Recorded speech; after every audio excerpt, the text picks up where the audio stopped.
ښځه ولې ډېر په اسانۍ سره خپل زړه بایلي او یو چا سره مینه کوي؟ یعنې موږ به دا ووایو چې هغه ډېره زر دوکه کېږي، یعنې پیغلې جینکۍ هم په دې کې شاملې دي او واده کړې ښځې هم. دا هر څه څنګه کېږي؟ ویډیو موږ سره تر اخره وګورئ. تاسو به په داسې پټو رازونو باندې پوه کړم چې تر اوسه به ترې تاسو نه یې خبر. دوستانو تاسو ته معلومه ده چې سړی او ښځه چې کوم دی دوی الله پاک داسې پیدا کړي دي چې هسې د دوی منځ کې مینه پیدا کېږي. یعنې ښځه یو داسې نازک ذات دی چې کله هم ورته سړی ګوري نو په زړه کې ورسره خواهش او مینه پیدا کېږي او مینه ورسره زیاتېږي. په همدې اړه باندې که موږ تاسو وګورو نو زیاتې ښځې چې کوم دي هغوی داسې هم وي چې کله بازارونو ته ځي، په بازارونو کې هغوی داسې سړي موجود وي چې هغوی ورسره د ګپ شپ لګولو کوشش کوي او غواړي چې دوی سره خپل ځان نږدې کړي یا ورته موبایل نمبر ورکړي. نو لومړی خبره خو دا چې په دې کې ساده ښځې چې کومې وي چې د چا خاوندان په کور موجود نه وي، هغوی دغسې سړو سره د خبرو اترو جوړولو دپاره زړه هم ښه کوي او داسې فکر کوي چې ګنې دوی زموږ خیرخوا دي. خو بیا د هغې نه پس خبره بل اړخ ته ځي.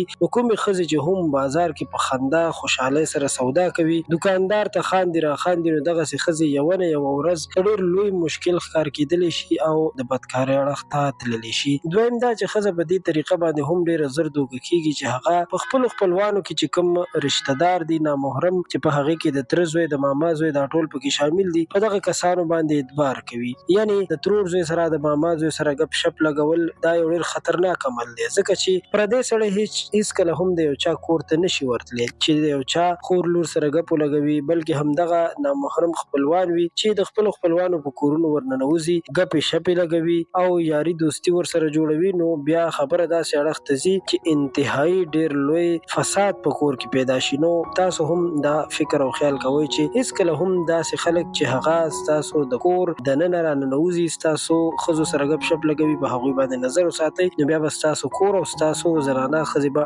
محفوظ وي.